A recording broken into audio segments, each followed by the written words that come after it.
ਪਿਆਰੇ ਦਰਸ਼ਕਾਂ ਦਾ ਇਸ ਖਾਸ ਪੇਸ਼ਕਸ਼ ਵਿੱਚ ਬਹੁਤ ਬਹੁਤ ਸਵਾਗਤ। ਦੋਸਤੋ, ਅੱਜ ਅਸੀਂ ਖਾਸ ਸ਼ਖਸੀਅਤ ਦੇ ਨਾਲ ਤੁਹਾਨੂੰ ਰੂਬਰੂ ਕਰਾ ਰਹੇ ਹਾਂ। ਇੱਕ ਐਸਾ ਇਨਸਾਨ ਜਿਸ ਨੇ ਬਹੁਤ ਹੇਠਲੇ ਪੱਧਰ ਤੋਂ ਜ਼ਮੀਨੀ ਲੈਵਲ ਤੋਂ ਅਗਰ ਗੱਲ ਕਰੀਏ ਤਾਂ ਆਪਣੇ ਜੀਵਨ ਦੀ ਸ਼ੁਰੂਆਤ ਕੀਤੀ ਔਰ IAS ਤੱਕ ਦਾ ਮੁਕਾਮ ਜਿਹੜਾ ਹਾਸਲ ਕੀਤਾ ਔਰ ਡਿਪਟੀ ਕਮਿਸ਼ਨਰ ਤਰਨ ਤਾਰਨ ਦੇ ਅਹੁਦੇ ਦੇ ਉੱਤੇ ਬਿਰਾਜਮਾਨ ਨੇ। ਮੇਰੀ ਮੁਰਾਦ ਹੈ ਸਰਦਾਰ ਕੁਲਵੰਤ ਸਿੰਘ ਤੋਂ। ਸਰ, ਬਹੁਤ ਬਹੁਤ ਸਵਾਗਤ ਹੈ ਤੁਹਾਡਾ। ਸ਼ੁਕਰੀਆ। ਸਭ ਤੋਂ ਪਹਿਲਾਂ ਤਾਂ ਤੁਸੀਂ ਇੱਕ ਰੋਲ ਮਾਡਲ ਹੋ ਸਾਡੇ ਆਮ ਯੂਥ ਜਿਹੜੇ ਹੈਗੇ ਉਹ ਦੇਖਣ ਵਾਲੇ ਸਾਰੇ ਸਰੋਤਾ ਕਿ ਕਿਸ ਤਰੀਕੇ ਦਾ ਤੁਹਾਡਾ ਬਚਪਨ ਬੀਤਿਆ, ਕਿੱਥੇ ਤੁਹਾਡੀ ਸ਼ੁਰੂਆਤ ਹੋਈ ਔਰ ਸਕੂਲਿੰਗ ਤੁਹਾਡੀ ਕਿੱਦਾਂ ਰਹੀ, ਕਿਸ ਤਰੀਕੇ ਦਾ ਪਿਛੋਕੜ ਜਿਹੜਾ ਤੁਹਾਡਾ ਰਿਹਾ, ਉਹਦੇ ਬਾਰੇ ਸਾਡੇ ਦਰਸ਼ਕਾਂ ਨੂੰ ਥੋੜ੍ਹਾ। ਸੰਜੀਵ ਜੀ, ਮੈਂ ਧੂਰੀ ਜ਼ਿਲ੍ਹਾ ਸੰਗਰੂਰ ਦਾ ਰਹਿਣ ਵਾਲਾ। ਉੱਥੇ ਨਾਲ ਹੀ ਪਿੰਡ ਸੀ, ਉੱਥੋਂ ਪ੍ਰਾਇਮਰੀ ਸਕੂਲ ਦੀ ਪੜ੍ਹਾਈ ਹੋਈ। ਫਿਰ ਉਸ ਤੋਂ ਬਾਅਦ ਮੈਂ ਨਵੋਦਿਆ ਵਿਦਿਆਲਿਆ 'ਚ ਸਿਲੈਕਟ ਹੋ ਗਿਆ, ਜਿਹੜਾ ਕਿ ਹਰੇਕ ਜ਼ਿਲ੍ਹੇ 'ਚ ਇੱਕ ਸਕੂਲ ਹੁੰਦਾ ਔਰ ਸੈਂਟਰ ਗੌਰਮੈਂਟ ਦਾ ਸਕੂਲ ਹੈ। CBSE ਦਾ ਸਿਲੇਬਸ ਹੁੰਦਾ। ਉੱਥੋਂ 6ਵੀਂ ਤੋਂ ਲੈ ਕੇ ਫਿਰ 12ਵੀਂ ਤੱਕ ਦੀ ਉੱਥੋਂ ਪੜ੍ਹਾਈ ਕੀਤੀ। ਉਸ ਤੋਂ ਬਾਅਦ ਇੰਜੀਨੀਅਰਿੰਗ ਕੀਤੀ ਮੈਂ ਫਿਰੋਜ਼ਪੁਰ ਤੋਂ, ਅਤੇ ਫਿਰ ਕੁਛ ਦੇਰ ਤੱਕ ਪ੍ਰਾਈਵੇਟ ਸੈਕਟਰ ਦੇ ਵਿੱਚ ਨੌਕਰੀ ਕੀਤੀ। ਫਿਰ ਮੈਂ FCI ਦੇ ਵਿੱਚ ਰਿਹਾ 2006 ਤੋਂ ਲੈ ਕੇ 2009 ਤੱਕ। ਫਿਰ 2009 ਤੋਂ ਲੈ ਕੇ 2012 ਤੱਕ ਮੈਂ ਇਨਕਮ ਟੈਕਸ ਦੇ ਵਿੱਚ ਰਿਹਾ। ਸ਼ਿਮਲੇ ਪੋਸਟਿੰਗ ਹੁੰਦੀ ਸੀ ਮੇਰੀ, ਅਤੇ 12 ਦੇ ਵਿੱਚ ਫਿਰ ਮੈਂ ਸਿਲੈਕਟ ਹੋ ਗਿਆ IAS ਦੇ ਵਿੱਚ, ਤਾਂ ਮੈਨੂੰ ਪੰਜਾਬ ਕੈਡਰ ਮਿਲ ਗਿਆ। ਉਦੋਂ ਤੋਂ ਮੈਂ ਤੁਹਾਡੇ ਸਾਹਮਣੇ ਹੀ ਹੈ। ਮੁਕਤਸਰ ਅੰਡਰ ਟ੍ਰੇਨਿੰਗ, ਫਿਰ SDM ਤਲਵੰਡੀ ਸਾਬੋ, SDM ਨਕੋਦਰ, ਉੱਥੋਂ ADC ਮੁਕਤਸਰ, ਫਿਰ ADC ਪਠਾਨਕੋਟ, ADC ਜਲੰਧਰ। ਉਸ ਤੋਂ ਹੁਣੇ ਹੀ ਮੈਂ ਪਿਛਲੀ ਫਰਵਰੀ ਦੇ ਵਿੱਚ DC ਬਣਿਆ ਸੀ ਫਿਰੋਜ਼ਪੁਰ, ਫਰਵਰੀ 2020 ਦੇ ਵਿੱਚ। ਅਤੇ 4-4.5 ਮਹੀਨੇ ਬਾਅਦ ਫਿਰ ਮੈਂ ਤਰਨ ਤਾਰਨ ਸੀ। ਹੁਣ 8-9 ਮਹੀਨੇ ਹੋ ਗਏ ਤਰਨ ਤਾਰਨ ਦੇ ਵਿੱਚ ਹੀ ਹਾਂ ਜੀ। ਸੋ ਕਹਿੰਦੇ ਨੇ ਕਿ ਜਦੋਂ ਇਨਸਾਨ ਠਾਣ ਲੈਂਦਾ ਤਾਂ ਕੋਈ ਵੀ ਮੰਜ਼ਿਲ ਜਿਹੜੀ ਉਸ ਨੂੰ ਸਰ ਕਰਨਾ ਮੁਸ਼ਕਿਲ ਨਹੀਂ ਹੁੰਦਾ। ਸੋ ਉਹਦੀ ਐਗਜ਼ਾਮਪਲ ਨੇ ਕੁਲਵੰਤ ਸਿੰਘ ਜੀ, ਜਿਨ੍ਹਾਂ ਨੇ ਕਿਸ ਤਰੀਕੇ ਦੇ ਨਾਲ ਪੂਰਾ ਆਪਣਾ ਜਿਹੜਾ ਸਫ਼ਰ ਜਿਹੜਾ ਸਾਨੂੰ ਦੱਸਿਆ, ਲੇਕਿਨ ਇਹਦੇ ਪਿੱਛੇ ਕਿੰਨੀ ਸਟਰਗਲ ਹੈ, ਕਿਸ ਤਰੀਕੇ ਦੇ ਨਾਲ ਮੰਜ਼ਿਲ ਦਰ ਮੰਜ਼ਿਲ ਜਿਹੜੀਆਂ ਪੀੜ੍ਹੀਆਂ ਚੜ੍ਹਦੇ ਗਏ ਔਰ ਪੰਜਾਬ ਦੇ ਵਿੱਚ ਅੱਜ ਬਤੌਰ ਡਿਪਟੀ ਕਮਿਸ਼ਨਰ ਜਿਹੜੇ ਤਰਨ ਤਾਰਨ 'ਚ ਭੂਮਿਕਾ ਨਿਭਾ ਰਹੇ। ਸਰ, ਅਗਰ ਗੱਲ ਕਰੀਏ, ਤੁਸੀਂ IAS ਦਾ ਪੇਪਰ ਪੰਜਾਬੀ ਦੇ ਵਿੱਚ ਜਿਹੜਾ ਪਾਸ ਕੀਤਾ, ਸੋ ਇਹ ਵੀ ਇੱਕ ਡਿਫਰੈਂਟ ਜਿਹੜਾ ਫਿਨੋਮੀਨਾ ਸਾਨੂੰ ਨਜ਼ਰ ਆਉਂਦਾ ਕਿ ਬਹੁਤ ਆਮ ਜਿਹੜਾ ਐਕਸਟਰਾ ਆਰਡੀਨਰੀ ਜਿਹੜੇ ਲੋਕ ਆ ਉਹ ਸ਼ਾਇਦ ਪੰਜਾਬੀ ਦੇ ਵਿੱਚ ਪੇਪਰ ਕਰਦੇ ਆ। ਅਤੇ ਕਿਸ ਤਰੀਕੇ ਦੇ ਨਾਲ ਤੁਸੀਂ ਇਹ ਜਿਹੜਾ ਆਪਟ ਕੀਤਾ, ਇਹਦੇ ਬਾਰੇ ਵੀ ਸਾਡੇ ਦਰਸ਼ਕਾਂ ਨੂੰ। ਮੇਰੀ ਜਿਵੇਂ ਅਜੇ ਤੱਕ ਦੀ ਜਾਣਕਾਰੀ ਹੈ ਕਿ ਵਰਿੰਦਰ ਸ਼ਰਮਾ ਸਰ ਜਿਹੜੇ DC ਲੁਧਿਆਣਾ ਨੇ, ਉਹ ਪਹਿਲੇ ਐਸੇ ਸ਼ਖਸ ਸੀ ਜਿਨ੍ਹਾਂ ਨੇ ਪੰਜਾਬੀ ਮੀਡੀਅਮ ਨਾਲ ਪੇਪਰ ਪਾਸ ਕੀਤਾ, ਅਤੇ ਦੂਸਰਾ ਮੈਂ ਹਾਂ ਜਿਹੜਾ IAS ਦੇ ਵਿੱਚ ਆਇਆ। ਇਸ ਤੋਂ ਬਿਨਾਂ ਹੋਰ ਸਰਵਿਸ ਦੇ ਵਿੱਚ ਜਿਵੇਂ ਬਲਵਿੰਦਰ ਸਿੰਘ ਧਾਲੀਵਾਲ ਨੇ, ਉਹ IRS ਨੇ, ਇਸ ਤਰ੍ਹਾਂ ਕਈ ਨੇ, ਮਨਦੀਪ ਨੇ, ਕਈ ਜਾਣੇ ਹੈਗੇ ਨੇ, ਆਫਿਸਰਸ ਨੇ ਜਿਹੜੇ ਕਲਾਸ 1 ਨੇ, ਸੈਂਟਰਲ ਸਰਵਿਸ ਦੇ ਵਿੱਚ ਨੇ। ਪਰ IAS ਦੇ ਵਿੱਚ ਅਜੇ ਤੱਕ 2 ਹੀ ਜਾਣੇ ਨੇ ਜਿਹੜੇ ਪੰਜਾਬੀ ਮੀਡੀਅਮ ਨਾਲ IAS ਬਣੇ ਨੇ। ਐਸਾ ਨਹੀਂ ਮੈਂ ਕਹੂੰਗਾ ਕਿ ਇਹ ਕੋਈ ਬਹੁਤ ਜ਼ਹੀਨ ਬੰਦੇ ਕਰਦੇ ਆ ਜਾਂ ਇਹ ਔਖਾ ਕੰਮ ਹੈਗਾ। ਲਗਨ ਹੋਣੀ ਚਾਹੀਦੀ ਹੈ, ਫਿਰ ਕੋਈ ਵੀ ਕੰਮ ਹੋ ਜਾਂਦਾ। ਪਰ ਇਹ ਹੈ ਕਿ ਖੇਤਰੀ ਭਾਸ਼ਾਵਾਂ ਸਾਰੀਆਂ ਹੀ, ਜਿਨ੍ਹਾਂ 'ਚ ਪੰਜਾਬੀ ਵੀ ਇੱਕ ਹੈਗੀ ਆ, ਇਹਨਾਂ ਦੇ ਵਿੱਚ ਇੰਗਲਿਸ਼ ਨਾਲੋਂ ਘੱਟ ਮਟੀਰੀਅਲ ਮਿਲਦਾ। ਇੰਗਲਿਸ਼ ਦੇ ਵਿੱਚ ਸਭ ਤੋਂ ਵੱਧ ਮਟੀਰੀਅਲ ਅਵੇਲੇਬਲ ਹੁੰਦਾ, ਸਟੱਡੀ ਮਟੀਰੀਅਲ। ਫਿਰ ਹਿੰਦੀ ਦੇ ਵਿੱਚ ਹੁੰਦਾ। ਫਿਰ ਜਿਹੜੀਆਂ ਬਾਕੀ ਭਾਸ਼ਾਵਾਂ ਨੇ ਉਹਨਾਂ ਦੇ ਵਿੱਚ ਘੱਟ ਹੁੰਦਾ। ਤਾਂ ਉੱਥੇ ਤੁਹਾਨੂੰ ਕੁਛ ਦਿੱਕਤ ਆਉਂਦੀ ਹੈ ਕਿ ਜਿਹੜੀਆਂ ਸਟੈਂਡਰਡ ਬੁੱਕਸ ਹੁੰਦੀਆਂ ਨੇ, ਓਥੈਂਟਿਕ ਬੁੱਕਸ ਹੁੰਦੀਆਂ ਨੇ, ਉਹ ਪੰਜਾਬੀ ਦੇ ਵਿੱਚ ਨਹੀਂ ਮਿਲਦੀਆਂ। ਸਾਡੇ ਅਖਬਾਰ ਨੇ ਜਿਹੜੇ ਪੰਜਾਬੀ ਦੇ ਵਿੱਚ, ਉਹ ਬਹੁਤ ਸਾਰਾ ਕੁਛ ਨਹੀਂ ਕਵਰ ਕਰਦੇ। ਸਿਰਫ ਸੀਮਤ ਜਿਹਾ ਹੀ ਦਾਇਰਾ ਹੁੰਦਾ ਉਹਨਾਂ ਦਾ ਕਿ ਦਿੱਲੀ ਤੋਂ ਜਾਂ ਅੰਬਾਲੇ ਤੋਂ ਹੀ ਇੱਧਰ ਦੀ ਗੱਲ ਕਰਨੀ ਹੈ, ਅਤੇ ਪੰਜਾਬ ਹੈ ਹੀ ਛੋਟਾ ਜਿਹਾ। ਇੰਨਾ ਕਿ ਉਹਨਾਂ ਦਾ ਵਿਚਾਰਾਂ ਦਾ ਦਾਇਰਾ ਰਹਿ ਜਾਂਦਾ ਫਿਰ। ਤਾਂ ਕਰਕੇ ਸਾਨੂੰ ਜਿਹੜੀ ਇਸ ਤੋਂ ਬਾਹਰ ਦੀ ਪੂਰੇ ਦੇਸ਼ ਦੀ ਜਾਂ ਪੂਰੀ ਦੁਨੀਆ ਦੀ ਜਾਣਕਾਰੀ ਹੁੰਦੀ ਆ, ਜਾਂ ਬਾਕੀ ਸਾਰੇ ਵਿਸ਼ਿਆਂ ਦੀ ਜਾਣਕਾਰੀ ਹੁੰਦੀ ਆ, ਉਹ ਸਾਨੂੰ ਪੰਜਾਬੀ ਦੇ ਵਿੱਚ ਨਹੀਂ ਮਿਲਦੀ। ਉਹ ਕਿਤੇ ਨਾ ਕਿਤੇ ਤੁਸੀਂ ਇੰਗਲਿਸ਼ ਦੇ ਵਿੱਚ ਪੜ੍ਹਦੇ ਹੋ, ਅਤੇ ਉਹਨੂੰ ਪੜ੍ਹ ਕੇ ਕਈ ਵਾਰੀ ਆਪਦੇ ਸ਼ਬਦਾਂ 'ਚ ਜਾਂ ਆਪਦੀ ਭਾਸ਼ਾ ਦੇ ਵਿੱਚ ਉਹਨੂੰ ਢਾਲਦੇ ਹੋ, ਤਾਂ ਉਹ ਤੁਹਾਨੂੰ ਸਹਾਈ ਹੁੰਦੀ ਹੈ। ਇਸ ਨੁਕਤੇ ਨਿਗਾਹ ਤੋਂ ਅਗਰ ਦੇਖਾਂਗੇ ਤਾਂ ਜ਼ਰੂਰ ਡਿਫੀਕਲਟ ਹੁੰਦਾ ਜੀ। ਸੋ ਡਿਫੀਕਲਟੀ ਜਿਹੜੀ ਹੈ ਉਸ ਨੂੰ ਹੀ ਸਰ ਕਰਕੇ ਇਨਸਾਨ IAS ਬਣਦੇ ਨੇ ਔਰ ਡਿਪਟੀ ਕਮਿਸ਼ਨਰ ਦੇ ਅਹੁਦੇ ਦੇ ਉੱਤੇ ਪਹੁੰਚਦੇ ਨੇ। ਸਰ, ਇੱਕ ਚੀਜ਼ ਹੋਰ ਜਿਹੜੀ ਕਿ ਤੁਸੀਂ ਚੂੰਕਿ ਕਹਾਣੀਆਂ ਵੀ ਲਿਖਦੇ ਹੋ, ਇੱਕ ਕਲਾਕਾਰ ਤੁਹਾਡੇ ਅੰਦਰ ਮੌਜੂਦ ਆ, ਔਰ ਪ੍ਰਸ਼ਾਸਨ ਦੇ ਵਿੱਚ ਜਦੋਂ ਬਤੌਰ ਡਿਪਟੀ ਕਮਿਸ਼ਨਰ ਅਸੀਂ ਭੂਮਿਕਾ ਦੇਖਦੇ ਹਾਂ ਤਾਂ ਬਹੁਤ ਬਿਜ਼ੀ ਸ਼ਡਿਊਲ ਹੁੰਦਾ, ਔਰ ਕਈ ਵਾਰੀ ਕਹਾਣੀਕਾਰ ਔਰ ਪ੍ਰਸ਼ਾਸਨਿਕ ਸੇਵਾ ਦੇ ਵਿੱਚ ਦਵੰਦ ਜਿਹੜਾ ਦੇਖਣ ਨੂੰ ਮਿਲਦਾ। ਸੋ ਇਹ ਚੀਜ਼ ਨੂੰ ਤੁਸੀਂ ਕਿੱਦਾਂ ਆਪਣੇ ਸ਼ਬਦਾਂ ਵਿੱਚ ਬਿਆਨ ਕਰੋਗੇ? ਮੈਂ ਉਹਨੂੰ ਕਹਾਣੀ ਨਹੀਂ ਕਹੂੰਗਾ, ਉਹ ਹੱਡਬੀਤੀਆਂ ਹੁੰਦੀਆਂ ਨੇ ਜੋ ਮੈਂ ਕਰਦਾ, ਅਤੇ ਉਹਦੇ ਪਿੱਛੇ ਕੀ ਸੋਚ ਹੁੰਦੀ ਹੈ ਜਾਂ ਅੱਗੇ ਉਹ ਆਉਣ ਵਾਲੇ ਸਮੇਂ ਦੇ ਵਿੱਚ ਉਸ ਗੱਲ ਨੇ ਕੀ ਬਣਨਾ, ਮੈਂ ਉਹ ਲਿਖਦਾ। ਤੁਸੀਂ ਫੇਸਬੁੱਕ 'ਤੇ ਪੜ੍ਹਿਆ ਹੋਏਗਾ, ਮੈਂ ਕੁਛ ਬੱਚਿਆਂ ਬਾਰੇ ਲਿਖਦਾ। ਉਹ ਬੱਚੇ ਕਾਫੀ ਇੰਟੈਲੀਜੈਂਟ ਹੁੰਦੇ ਨੇ, ਬਟ ਮੇਰੇ ਵਰਗੇ ਜੋ ਮੇਰੇ ਬਚਪਨ ਦੇ ਵਿੱਚ ਹਾਲਾਤ ਸੀ ਕਿਤੇ ਉਹੋ ਜਿਹੇ ਹਾਲਾਤਾਂ ਦੇ ਵਿੱਚੋਂ ਜੂਝ ਰਹੇ ਹੁੰਦੇ ਨੇ, ਤਾਂ ਉਹਨਾਂ ਨੂੰ ਮੈਂ ਇੱਕ ਹਿਸਾਬ ਨਾਲ ਥੋੜ੍ਹਾ ਮਦਦ ਕਰਨ ਦੀ ਕੋਸ਼ਿਸ਼ ਕਰਦਾ ਕਿ ਉਹ ਆਪਣੀ ਜਿਹੜੀ ਅਗਲੀ ਪੜ੍ਹਾਈ ਹੈ, ਸਕੂਲ ਤੱਕ ਸਾਡੀ ਐਜੂਕੇਸ਼ਨ ਕਾਫੀ ਠੀਕ ਹੈਗੀ ਆ, ਕਾਫੀ ਸਸਤੀ ਹੈ, ਘੱਟ ਖਰਚਾ ਹੁੰਦਾ ਉਹਦੇ 'ਚ। ਪਰ ਜੇ ਉਸ ਤੋਂ ਬਾਅਦ ਇੰਜੀਨੀਅਰਿੰਗ ਕਰਨੀ ਹੈ, ਕਿਸੇ ਨੇ MBBS ਕਰਨੀ ਹੈ ਕਿਸੇ ਨੇ, ਤਾਂ ਉਹਦੇ 'ਚ ਕਾਫੀ ਸਾਰਾ ਖਰਚਾ ਹੋ ਜਾਂਦਾ। ਇਸ ਕਰਕੇ ਉੱਥੇ ਕਿਤੇ ਉਹ ਬੱਚਿਆਂ ਦਾ ਮਨੋਬਲ ਡਿੱਗ ਜਾਂਦਾ ਕਿ ਜੀ ਇਹ ਅਮੀਰਾਂ ਦਾ ਕੰਮ ਹੈ। ਉੱਥੇ ਮੈਂ ਕੁਛ ਜੋ ਜਿੰਨਾ ਕੁ ਮੇਰੇ ਤੋਂ ਯੋਗਦਾਨ ਹੁੰਦਾ ਤਾਂ ਮੈਂ ਉਹਨਾਂ ਬੱਚਿਆਂ ਨੂੰ ਲੈ ਆਉਣਾ, ਹੱਲਾਸ਼ੇਰੀ ਦਿੰਦਾ ਕਿ ਜੀ ਤੁਸੀਂ ਇਹ ਕਰੋ, ਮੈਂ ਤੁਹਾਡੇ ਨਾਲ ਹਾਂ। ਬਹੁਤ ਸਾਰਾ ਕੁਛ ਸਮੇਤ ਪੜ੍ਹਾਈ ਦੇ ਉਹ ਬੱਚਿਆਂ ਨੇ ਆਪ ਹੀ ਕਰਨਾ ਹੁੰਦਾ, ਬਟ ਇੱਕ ਉਹ ਹੱਲਾਸ਼ੇਰੀ ਦਿੱਤੀ ਉਹਨਾਂ ਨੂੰ ਉਹਨਾਂ ਦੀ ਮੰਜ਼ਿਲ ਵਾਲੇ ਪਾਸੇ ਲੈ ਜਾਂਦੀ ਹੈ। ਉਹ ਕਈ ਵਾਰੀ ਮੈਂ ਹੋਰ ਲੋਕਾਂ ਨੂੰ ਮੋਟੀਵੇਟ ਕਰਨ ਵਾਸਤੇ ਲਿਖ ਦਿੰਦਾ, ਜਿਨ੍ਹਾਂ ਨੂੰ ਤੁਸੀਂ ਕਹਾਣੀਆਂ ਕਹਿ ਰਹੇ ਹੋ। ਜੀ ਸੋ ਕਿਤੇ ਨਾ ਕਿਤੇ ਸ਼ਬਦਾਂ ਵਿੱਚ ਬਿਆਨ ਕਰਨਾ ਔਰ ਦੂਸਰਿਆਂ ਲਈ ਮੋਟੀਵੇਸ਼ਨ ਬਣਨਾ, ਸੋ ਇਹ ਬਹੁਤ ਵੱਡੀ ਗੱਲ ਹੁੰਦੀ ਹੈ। ਸੋ ਕੁਲਵੰਤ ਸਿੰਘ ਜੀ ਉਸ ਦੇ ਐਗਜ਼ਾਮਪਲ ਨੇ, ਔਰ ਬਹੁਤ ਵਾਰੀ ਅਸੀਂ ਆਮ ਤੌਰ 'ਤੇ ਦੇਖਦੇ ਹਾਂ ਕਿ ਤੁਸੀਂ ਬਹੁਤ ਐਕਸੈਸਿਬਲ ਹੋ, ਆਮ ਲੋਕ ਵੀ ਤੁਹਾਨੂੰ ਮਿਲ ਲੈਂਦੇ ਨੇ ਔਰ ਆਪਣੀਆਂ ਸਮੱਸਿਆਵਾਂ ਦੱਸਦੇ ਨੇ। ਸੋ ਪ੍ਰਸ਼ਾਸਨ ਵਿੱਚ ਆ ਕੇ ਤੁਸੀਂ ਕਿੰਨਾ ਕੁ ਸੰਤੁਸ਼ਟ ਮਹਿਸੂਸ ਕਰਦੇ ਹੋ ਕਿ ਤੁਸੀਂ ਲੋਕਾਂ ਦੀ ਸੇਵਾ ਵਿੱਚ ਜਾਂ ਸਮਾਜ ਦੇ ਵਿੱਚ ਜੋ ਤੁਸੀਂ ਗੇਨ ਕੀਤਾ ਉਸ ਨੂੰ ਰਿਫੰਡ ਕਰਨ ਦੇ ਵਿੱਚ ਕਿਤੇ ਨਾ ਕਿਤੇ ਆਪਣੀ ਭੂਮਿਕਾ ਜਿਹੜੀ ਨਿਭਾ ਰਹੇ ਹੋ? ਸੋ ਕਿੰਨਾ ਕੁ ਸੰਤੁਸ਼ਟੀ ਜਿਸ ਤਰੀਕੇ ਨਾਲ ਦੇਖਦੇ ਹੋ? ਜੇ ਆਪਾਂ ਇਹਨਾਂ ਸੇਵਾਵਾਂ ਨੂੰ, ਜਿਵੇਂ IAS IPS ਹੈ, ਇਹਨਾਂ ਨੂੰ ਸਿਵਲ ਸੇਵਾਵਾਂ ਕਿਹਾ ਜਾਂਦਾ ਜੀ। ਸੇਵਾ ਕਰਨ ਦੇ ਮਨੋਰਥ ਨਾਲ ਇਹ ਨਾਮ ਦਿੱਤੇ ਗਏ ਨੇ। ਤੋ ਸਾਡਾ ਮੁੱਖ ਮੰਤਵ ਸੇਵਾ ਹੀ ਹੈ। ਕੋਈ ਜਨਤਾ ਦੇ ਕੋਈ ਕਹਿ ਲਈਏ ਆਪਾਂ ਆਗੂ ਬਣ ਕੇ ਨਹੀਂ ਬੈਠਣਾ ਹੁੰਦਾ ਜਾਂ ਉਹਨਾਂ ਦੇ ਹਾਕਮ ਬਣ ਕੇ ਨਹੀਂ ਬੈਠਣਾ ਹੁੰਦਾ। ਮੈਂ ਜਿੰਨਾ ਕੁ ਸਮਾਜ ਤੋਂ ਲਿਆ ਉਹਨੂੰ ਓਨਾ ਕੁ ਦੇਣ ਦੀ ਕੋਸ਼ਿਸ਼ ਕਰਦਾ।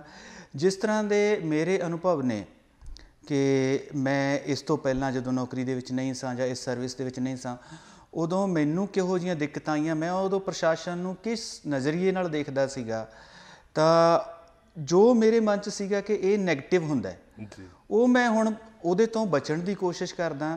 ਫਰਜ਼ ਕਰੋ ਜਿਵੇਂ ਕਿ ਮੈਂ ਜਦੋਂ ਕਿਸੇ ਆਫਿਸਰ ਕੋਲ ਗਿਆ ਤਾਂ ਉਹਨਾਂ ਨੇ ਮੇਰੀ ਗੱਲ ਨਹੀਂ ਸੁਣੀ ਜਾਂ ਮੈਨੂੰ ਪ੍ਰੋਪਰ ਲੱਗਿਆ ਕਿ ਮੇਰੀ ਪ੍ਰੋਪਰਲੀ ਗੱਲ ਨਹੀਂ ਸੁਣੀ ਗਈ, ਤਾਂ ਹੁਣ ਮੈਂ ਕੋਸ਼ਿਸ਼ ਕਰਦਾ ਕਿ ਉਹੀ ਵਿਚਾਰ ਲੈ ਕੇ ਕੋਈ ਮੇਰੇ ਕੋਲੋਂ ਨਾ ਜਾਵੇ। ਇਸ ਕਰਕੇ ਚਾਹੇ 100 ਬੰਦਾ ਵੀ ਹੋਵੇ ਡੇਲੀ ਦਾ, ਮੈਂ ਸਾਰਿਆਂ ਦੀ ਗੱਲ ਸੁਣਦਾ ਅਤੇ ਸੁਣ ਕੇ ਇੱਕ ਵਾਰੀ ਅਗਲੇ ਨੂੰ ਸੰਤੁਸ਼ਟੀ ਹੁੰਦੀ ਹੈ ਕਿ ਮੇਰੀ ਗੱਲ ਸੁਣੀ ਗਈ। ਔਰ ਯਕੀਨ ਮੰਨਿਓ ਸੰਜੀਵ ਜੀ, ਜਦੋਂ ਕਿਸੇ ਦੀ ਗੱਲ ਪੂਰੀ ਸੁਣੀ ਜਾਂਦੀ ਹੈ ਨਾ, ਉਹ ਪੂਰੀ ਗੱਲ ਦੇ ਵਿੱਚ ਆਪਣੀ ਪ੍ਰੋਬਲਮ ਦਾ ਹੱਲ ਵੀ ਦੱਸ ਜਾਂਦਾ ਕਿ ਜੀ ਮੇਰੀ ਆਹ ਪ੍ਰੋਬਲਮ ਹੈ ਅਤੇ ਇਹਦਾ ਹੱਲ ਵੀ ਆਹ ਹੈ, ਅਤੇ ਉਹ ਹੱਲ ਤੁਸੀਂ ਇੰਪਲੀਮੈਂਟ ਕਰਨਾ ਹੁੰਦਾ। ਫਿਰ ਕਾਨੂੰਨੀ ਨੁਕਤੇ ਤੋਂ ਤੁਸੀਂ ਦੇਖਦੇ ਹੋ ਰੂਲਸ ਮੁਤਾਬਕ ਕਿ ਕਿਵੇਂ ਹੋ ਸਕਦਾ, ਬਸ ਉਹੀ ਕਰਨ ਦੀ ਕੋਸ਼ਿਸ਼ ਕਰਦੇ। ਤੁਸੀਂ ਆਮ ਤੌਰ 'ਤੇ ਅਸੀਂ ਦੇਖਿਆ ਕਿ ਆਪਣੇ ਰੁਝੇਵਿਆਂ ਵਿੱਚੋਂ ਕਿਤੇ ਨਾ ਕਿਤੇ ਜਦੋਂ ਵੀ ਕੋਈ ਸੱਭਿਆਚਾਰਕ ਪ੍ਰੋਗਰਾਮ ਹੁੰਦਾ, ਚਾਹੇ ਪੰਜਾਬੀ ਭਾਸ਼ਾ ਦੇ ਨਾਲ ਸੰਬੰਧਿਤ ਕੋਈ ਪ੍ਰੋਗਰਾਮ ਹੁੰਦਾ, ਤੁਸੀਂ ਉਹਦੇ ਵਾਸਤੇ ਸਮਾਂ ਕੱਢਦੇ ਹੋ। ਸੋ ਕਿਸ ਤਰੀਕੇ ਦਾ ਮਹਿਸੂਸ ਕਰਦੇ ਹੋ ਪੰਜਾਬੀ ਦੀ ਸੇਵਾ ਵਿੱਚ ਪੰਜਾਬੀ ਦੇ ਸੱਭਿਆਚਾਰ ਦੇ ਨਾਲ ਜੁੜਨਾ ਆਪਣੇ ਆਪ? ਦੇਖੋ, ਜਿੱਥੋਂ ਅਸੀਂ ਸਜੇ ਹਾਂ, ਜਿਸ ਗੱਲ ਤੋਂ ਅਸੀਂ ਬਣੇ ਹਾਂ, ਇੱਥੋਂ ਤੱਕ ਪਹੁੰਚੇ ਹਾਂ, ਇਹ ਮੁਕਾਮ ਹਾਸਲ ਕੀਤੇ ਨੇ, ਉਹ ਪੰਜਾਬੀ ਮਾਂ ਬੋਲੀ ਦੀ ਬਦੌਲਤ ਹੈ।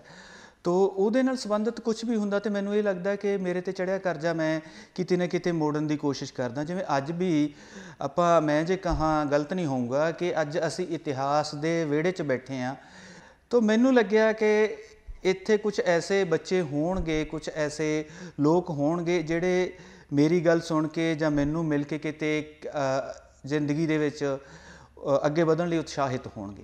ਜੀ, ਆਮ ਤੌਰ 'ਤੇ ਸਰ ਇੱਕ ਚੀਜ਼ ਜਿਹੜੀ ਮੈਂ ਤੁਹਾਡੇ ਕੋਲੋਂ, ਕਿ ਅੱਜ ਦਾ ਜਿਹੜਾ ਜ਼ਮਾਨਾ ਉਹ ਬਹੁਤ ਤੇਜ਼ੀ ਦੇ ਨਾਲ ਟੈਕਨੋਲੋਜੀ ਵੱਲ ਨੂੰ ਜਾ ਰਿਹਾ, ਔਰ ਯੂਥ ਜਿਹੜਾ ਸਾਡਾ ਉਹ ਮੋਬਾਈਲਾਂ ਦੇ ਉੱਤੇ ਜ਼ਿਆਦਾਤਰ ਜਿਹੜਾ ਉਹ ਟਾਈਮ ਸਪੈਂਡ ਕਰਦਾ ਔਰ ਕਿਤੇ ਨਾ ਕਿਤੇ ਕਿਤਾਬਾਂ ਤੋਂ ਵੀ ਦੂਰ ਹੁੰਦਾ ਜਾ ਰਿਹਾ। ਸੋ ਇਹ ਜਿਹੜਾ ਬਦਲਾਅ ਹੈ, ਇਹ ਕਿੰਨਾ ਕੁ ਘਾਤਕ ਔਰ ਕਿੰਨਾ ਕੁ ਲਾਹੇਵੰਦ ਤੁਸੀਂ ਮਹਿਸੂਸ ਕਰਦੇ ਹੋ, ਔਰ ਵਿਦਿਆਰਥੀਆਂ ਲਈ ਕੀ ਸੁਨੇਹਾ ਦੇਣਾ ਚਾਹੋਗੇ? ਸਿਵਲਾਈਜੇਸ਼ਨ ਜਿਹਨੂੰ ਅਸੀਂ ਸੱਭਿਅਤਾ ਕਹਿੰਦੇ ਹਾਂ, ਸੱਭਿਅਤਾ ਦਾ ਵਿਕਾਸ ਇੱਦਾਂ ਹੀ ਹੁੰਦਾ। ਸੱਭਿਅਤਾ ਕਦੇ ਪਿਛਲਖੁਰੀ ਨਹੀਂ ਚੱਲਦੀ। ਜੇ ਅੱਜ ਅਸੀਂ ਕਹੀਏ ਕਿ ਆ ਸਮਾਰਟਫੋਨ ਤੋਂ ਹਟ ਕੇ ਅਸੀਂ ਉਹ ਨੋਕੀਆ 1100 'ਤੇ ਚਲੇ ਜਾਈਏ ਜਾਂ ਉਸ ਤੋਂ ਪਹਿਲਾਂ ਦੇ ਬਲੈਕ ਐਂਡ ਵਾਈਟ TV 'ਤੇ ਚਲੇ ਜਾਈਏ, ਇਹ ਪੋਸੀਬਲ ਨਹੀਂ ਹੋਏਗਾ। ਸੱਭਿਅਤਾ ਨੇ ਵਿਕਾਸ ਇੱਦਾਂ ਹੀ ਕਰਨਾ ਹੁੰਦਾ ਅਤੇ ਉਸੇ ਵਿਕਾਸ ਤੋਂ ਸਾਡੇ ਅਗਲੇ ਰਾਹ ਨਿਕਲਦੇ ਹੁੰਦੇ ਨੇ। ਤਾਂ ਮੈਨੂੰ ਇਹ ਲੱਗਦਾ ਹੈ ਕਿ ਜੇ ਬੱਚੇ ਕਿਤੇ ਕਿਤਾਬਾਂ ਤੋਂ ਦੂਰ ਹੋ ਰਹੇ ਨੇ ਤਾਂ ਮੋਬਾਈਲ ਦੇ ਵਿੱਚ ਵੀ ਆਪਸ਼ਨ ਹੈਗੀ ਆ, ਕਿੰਡਲ ਆਉਂਦਾ ਹੈ, ਜਿਵੇਂ ਉਹਦੇ 'ਚ ਚਾਹੇ ਲੱਖਾਂ ਕਿਤਾਬਾਂ ਤੁਸੀਂ ਡਾਊਨਲੋਡ ਕਰ ਲਓ। ਮੈਂ ਕਿੰਡਲ ਤੋਂ ਹੀ ਪੜ੍ਹਦਾ ਕਿਤਾਬ। ਤੋ ਇੰਟਰਨੈਟ 'ਤੇ ਹੁਣ ਇਹ ਸਹੂਲਤ ਹੈ ਕਿ ਅਸੀਂ ਕਿਤੋਂ ਦਾ ਗਿਆਨ ਕੁਛ ਵੀ ਸਰਚ ਕਰ ਸਕਦੇ ਹਾਂ, ਉਹ ਸਾਨੂੰ ਮਿਲ ਜਾਂਦਾ ਹੈ। ਜਦੋਂ ਅਸੀਂ ਸਿਵਲ ਸਰਵਿਸ ਦੀ ਤਿਆਰੀ ਕਰਦੇ ਸੀਗੇ, ਉਦੋਂ ਕੋਈ ਅਸੀਂ ਕਿਤਾਬ ਲਿਆਉਣੀ ਹੁੰਦੀ ਸੀ ਤਾਂ ਦਿੱਲੀ ਤੋਂ ਲਿਆਉਣੀ ਪੈਂਦੀ ਸੀ, ਕੋਈ ਚੰਡੀਗੜ੍ਹ ਜਾਂ ਪਟਿਆਲੇ ਤੋਂ ਮਿਲ ਜਾਂਦੀ ਸੀਗੀ। ਪਰ ਹੁਣ ਉੱਥੇ ਜਾਣ ਦੀ ਨਹੀਂ ਨੌਬਤ ਆਉਂਦੀ ਹੈ ਕਿ ਹੁਣ ਤੁਸੀਂ ਨੈੱਟ ਤੋਂ ਸਰਚ ਕਰੋ ਅਤੇ ਉੱਥੋਂ ਬੁੱਕ ਡਾਊਨਲੋਡ ਕਰ ਸਕਦੇ ਹੋ। ਚੰਗੀ ਗੱਲ ਵੀ ਹੈ। ਸੱਭਿਅਤਾ ਦਾ ਵਿਕਾਸ, ਜਿਵੇਂ ਮੈਂ ਕਿਹਾ ਕਿ ਇਹ ਹੋਣਾ ਹੀ ਹੋਣਾ, ਇਹਨੂੰ ਅਸੀਂ ਰੋਕ ਨਹੀਂ ਸਕਦੇ। ਤਾਂ ਇਹਨੂੰ ਇੱਕ ਐਸਾ ਤਰੀਕਾ ਦੇਈਏ, ਐਸਾ ਹੀ ਤਰੀਕੇ ਨਾਲ ਚੈਨਲਾਈਜ਼ ਕਰੀਏ ਕਿ ਅਸੀਂ ਜਿਹੜੀ ਪੁਰਾਣੀ ਜਾਣਕਾਰੀ ਹੈ ਉਹ ਵੀ ਸਾਰੀ ਆਪਣੇ ਕੋਲ ਰੱਖੀਏ। ਜੇ ਕਿਤਾਬਾਂ ਦੀ ਗੱਲ ਹੈ ਤਾਂ ਚੰਗੀਆਂ ਕਿਤਾਬਾਂ ਵੀ ਅਸੀਂ ਮੋਬਾਈਲ ਦੇ ਥਰੂ ਪੜ੍ਹ ਸਕਦੇ ਹਾਂ। ਜ਼ਰੂਰੀ ਨਹੀਂ ਕਿ ਜਿਹੜਾ ਕੋਈ ਝੂਠਾ ਗਿਆਨ ਆਉਂਦਾ ਹੈ ਜਾਂ ਫੇਕ ਨਿਊਜ਼ ਆਉਂਦੀ ਹੈ ਅਸੀਂ ਉਹਦੇ 'ਤੇ ਯਕੀਨ ਕਰਨਾ।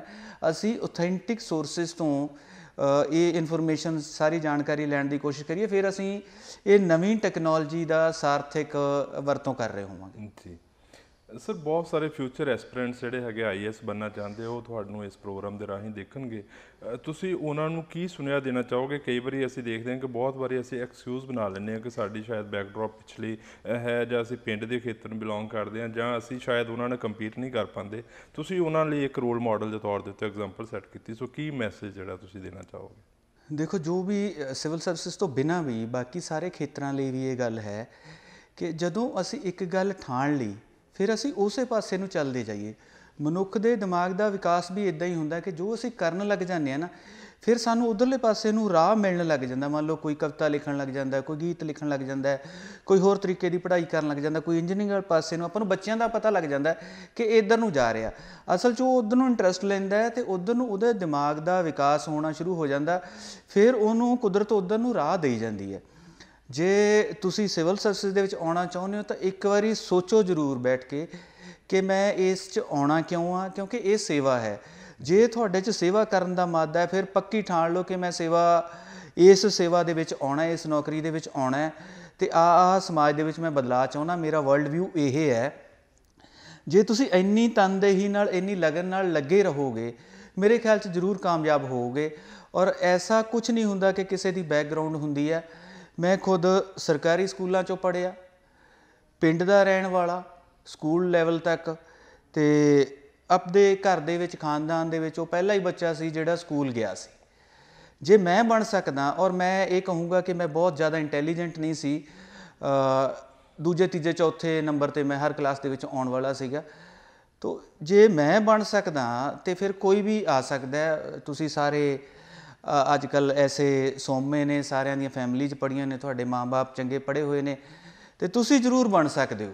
ਸਰ, ਕੋਈ ਅਗਰ ਵਿਦਿਆਰਥੀ ਤੁਹਾਨੂੰ ਅਪਰੋਚ ਕਰਨਾ ਚਾਹੇ ਜਾਂ ਤੁਹਾਨੂੰ ਮਿਲਣਾ ਚਾਹੇ ਜਾਂ ਤੁਹਾਡੇ ਕੋਲੋਂ ਕੁਝ ਗਾਈਡੈਂਸ ਲੈਣਾ ਚਾਹੇ ਤਾਂ ਤੁਸੀਂ ਕਿਸ ਤਰੀਕੇ ਦੇ ਨਾਲ ਸਮਾਂ ਜਿਹੜਾ ਮੈਨੇਜ ਕਰਦੇ ਹੋ? ਹਰ ਰੋਜ਼ ਤਕਰੀਬਨ ਇੱਕ ਅੱਧਾ ਕੋਈ ਬੱਚਾ ਮੇਰੇ ਕੋਲ ਆਇਆ ਹੀ ਰਹਿੰਦਾ ਹੈ। ਉਹਦੇ 'ਚ ਹਾਲਾਂਕਿ ਉਹਨਾਂ ਨੂੰ ਥੋੜ੍ਹੀ ਜਿਹੀ ਇਨਕਨਵੀਨੀਅੰਸ ਹੁੰਦੀ ਹੋਏਗੀ ਕਿ ਮੈਂ ਅਗਲਿਆਂ ਨੂੰ ਦਫ਼ਤਰ ਬੁਲਾ ਲੈਂਦਾ। ਇੱਥੇ ਵੀ ਮੇਰਾ ਹੀ ਹਾਲ ਹੈ, ਫਿਰੋਜ਼ਪੁਰ ਵੀ ਬੁਲਾ ਲੈਂਦਾ ਹੁੰਦਾ ਸੀਗਾ ਮੈਂ, ਜਲੰਧਰ ਵੀ, ਪਠਾਨਕੋਟ ਵੀ। ਉਹਦੇ 'ਚ ਇਹ ਹੁੰਦਾ ਹੈ ਕਿ ਫ਼ੋਨ 'ਤੇ ਤਾਂ ਆਪਾਂ ਬਹੁਤ ਸਾਰੀ ਜਾਣਕਾਰੀ ਕਿਸੇ ਨੂੰ ਨਹੀਂ ਦੇ ਸਕਦੇ, ਕਿਉਂਕਿ ਜੇ ਘੰਟੇ ਦਾ ਲੈਕਚਰ ਦੇਣਾ ਤਾਂ ਘੰਟਾ ਤਾਂ ਫ਼ੋਨ 'ਤੇ ਗੱਲ ਕਰਨੀ ਅਸੰਭਵ ਹੈਗੀ ਆ। ਇਸ ਕਰਕੇ ਉਹਨਾਂ ਬੱਚਿਆਂ ਨੂੰ ਮੈਂ ਬੁਲਾ ਲੈਂਦਾ ਕਿ ਭਾਈ ਤੂੰ ਪੂਰਾ ਇੱਕ ਦਿਨ ਦਾ ਸਮਾਂ ਕੱਢ ਕੇ ਮੇਰੇ ਕੋਲ ਆ ਜਾ, ਮੇਰੇ ਕੋਲ ਦਫ਼ਤਰ ਬੈਠਾ ਰਹੀਂ, ਮੈਂ ਆਪਦਾ ਕੰਮ ਕਰਦਾ ਰਹੂੰਗਾ। ਜਦੋਂ ਜਦੋਂ ਮੈਨੂੰ ਸਮਾਂ ਮਿਲੂਗਾ ਉੱਥੇ ਉੱਥੇ ਤੂੰ ਆਪਦਾ ਸਵਾਲ ਦਾਗਦਾ ਰਹੀਂ, ਮੈਂ ਤੇਰੇ ਜਵਾਬ ਦਿੰਦਾ ਰਹੂੰਗਾ ਅਤੇ ਤੈਨੂੰ ਖਾਣਾ ਵੀ ਖਵਾ ਕੇ ਭੇਜੂੰਗਾ। ਇਸ ਤਰ੍ਹਾਂ ਜੇ ਕੋਈ ਬੱਚਾ ਮੇਰੇ ਕੋਲ ਆ ਜਾਂਦਾ ਹੈ ਅਤੇ ਸਿੰਸੀਅਰ ਹੋਵੇ, ਕਰਨਾ ਚਾਹੁੰਦਾ ਹੋਵੇ ਕੁਛ ਲਾਈਫ ਦੇ ਵਿੱਚ, ਸਵੇਰੇ ਆ ਜਾਓ, ਮੇਰੇ ਕੋਲ ਬੈਠੋ, ਵਿੱਚ ਦੀ ਜਿਵੇਂ ਵੀ ਹਰ ਗੱਲ ਦੇ ਬਾਅਦ, ਹਰ ਫਾਈਲ ਦੇ ਬਾਅਦ ਕੋਈ 5-10-20 ਮਿੰਟ ਦਾ ਟਾਈਮ ਮਿਲੇਗਾ, ਮੈਂ ਉਹਨੂੰ ਉਹ ਕਿਤਾਬਾਂ ਬਾਰੇ ਕਿ ਮੈਂ ਕਿਵੇਂ ਕਾਮਯਾਬ ਹੋਇਆ ਸੀ, ਮੇਰਾ ਰਸਤਾ ਕੀ ਸੀਗਾ, ਮੈਂ ਉਹ ਰਸਤੇ ਦੀ ਜਾਣਕਾਰੀ ਦਿੰਦਾ।